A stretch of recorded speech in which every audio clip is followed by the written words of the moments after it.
तो पिछली वीडियो में हमने द लिविंग वर्ल्ड चैप्टर को अच्छे से पढ़ा है, उसका पार्ट 2 है ये।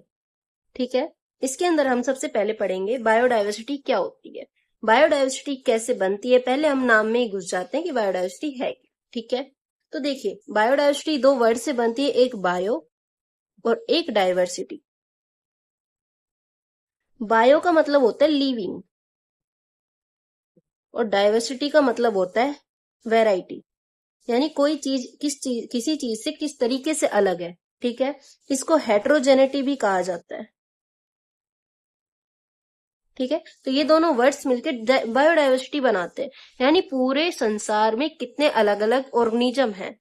लगभग 1.7 से 1.8 मिलियन स्पीसीज पाई जाती है और सभी एक दूसरे से अलग अलग है। इसी चीज को हेट्रोजेनिटी या फिर वैरायटी कहा जाता है, डायवर्सिटी कहा जाता है। क्लियर।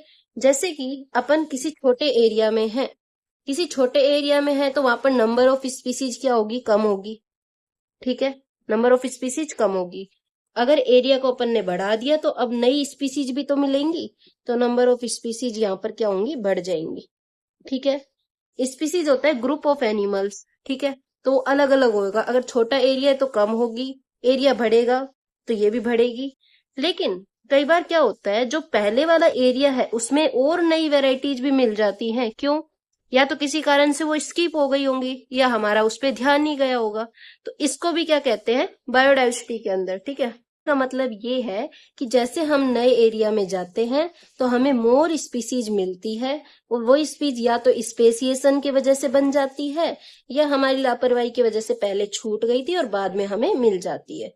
क्लियर है, पहले क्या हो गई थी, मिस्ड हो गई थी और बाद में हमें क्या हो जाती है, वो मिल जाती है। क्लियर। बायोडायवर्सिटी के बाद नोमेनक्लेचर के बारे में पूछ लेगा कि नोमेनक्लेचर करते कैसे हैं। ठीक है, और ये तो भाई बायोलॉजी का सबसे इम्पोर्टेंट टॉपिक है, याद तो आपको करना पड़ेगा, नोमेनक्लेचर को आपको छोड़ नहीं सकते। तो देखिए सबसे पहले नोमेनक्लेचर मैं आपको मेरे वर्ड्स में बताती हूँ। क्या? जैसे मान लो मैंने ह्यूमंस का नाम कैसे लिखा, होमो सैपियंस। कैसे लिखा, होमो सैपियंस। ठीक है, और मैंने इनके नीचे अंडरलाइन कर दी। हो गया आपका नोमेनक्लेचर। कैसे? पहला वर्ड जो होता है जीनस का, इसको जीनस कहा जाता है, और दूसरा वर्ड और जो स्पीसीज का पहला वर्ड है इसको स्पीसीज कहा जाता है। ठीक है, इसका पहला वर्ड हमेशा स्मॉल होना चाहिए, इसका पहला वर्ड हमेशा लार्ज होना चाहिए। होमो, जीनस, सैपियंस, स्पीसीज। और हमेशा अगर हम हाथ से किसी नाम को लिखते हैं तो उसके नीचे अंडरलाइन करनी पड़ती है। अगर कंप्यूटर में हम इसको लिख रहे हैं तो उसमें अपन को इटैलिक्स वर्ड्स का यूज करना पड़ता है, इटैलिक्स फॉन्ट्स का यूज करना पड़ता है। क्लियर हो गया। लेकिन अगर हमें इसके आगे किसी साइंटिस्ट का नाम लिखना हो, मान लो हमें मैंगो का नाम लिखना है, तो मैंगो का नाम मैंगीफेरा इंडिका होता है। क्या होता है? Mangifera indica. अब इसको किसने डिस्कवर किया था? लिन ने। ठीक है, तो लिन आ जाएगा इसके आगे। इस तरीके से लीनियस कैरोलस लीनियस को जानते हो ना आप, कैरोलस लीनियस को, तो लिन इनका नाम का लिया है अपन ने, लिन। क्लियर।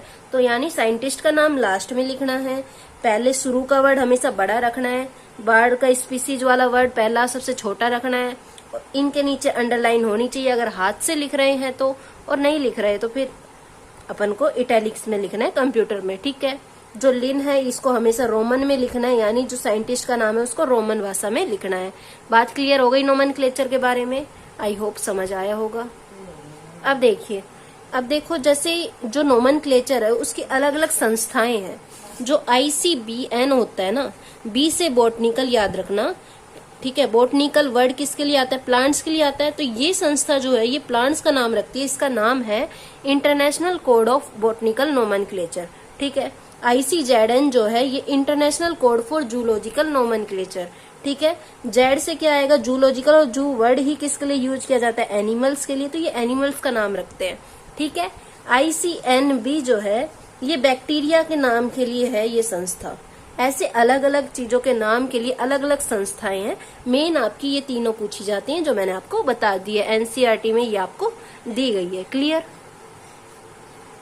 अब एक टॉपिक आता है बाइनोमियल नोमेनक्लेचर। बाइनोमियल का मतलब क्या है? बाई यानी दो, ठीक है, नोमियल यानी नाम, इसको द्विनाम पद्धति भी कहा जाता है। ये किसने दी थी? सबसे पहले आपसे देने वाले का नाम पूछेगा, कैरोलस लीनियस ने दी थी। किसने दी थी? कैरोलस लीनियस ने दी थी। और इसने बताया कि जो पहला नाम होता है उसको जेनेरिक नेम कहा जाता है, जेनेरिक नेम कहा जाता है या जीनस कहा जाता है। और जो सेकंड होता है उसको क्या कहा जाता है? स्पेसिफिक एपिथेट, स्पेसिफिक एपिथेट कहा जाता है या स्पीसीज कहा जाता है। क्लियर? जैसे हमने नाम देखा था किसका? होमोसैपियंस का भी देखा था, मैंगो का भी देखा था। तो हम होमोसैपियंस लिख के देखते हैं। होमोसैपियंस में पहला वर्ड हमेशा बड़ा रखना है और जो दूसरा स्पीसीज का है उसको छोटा रखना है। नीचे अंडरलाइन जरूर करनी है। साइंटिस्ट का नाम लास्ट में लिखना होता है। ठीक है, ये सब बातें मैंने आपको बता दी। तो इसी सब सिस्टम को इसने जीनस कहा, किसने? कैरोलस लीनियस ने। और इसको क्या कहा? स्पीसीज। मतलब कि जो नाम बनता है वो दो चीजों से बनता है, जीनस और स्पीसीज से। इसी तरीके से आपकी आज की वीडियो कंप्लीट होती है। थर्ड पार्ट आएगा इस वीडियो का, जिसके अंदर हम टैक्सोनॉमी के बारे में पढ़ेंगे। ठीक है, टैक्सोनॉमी में क्या क्या आता है सब पढ़ेंगे। तो वीडियो अच्छी लगी हो तो सब्सक्राइब, लाइक, शेयर जरूर कर देना।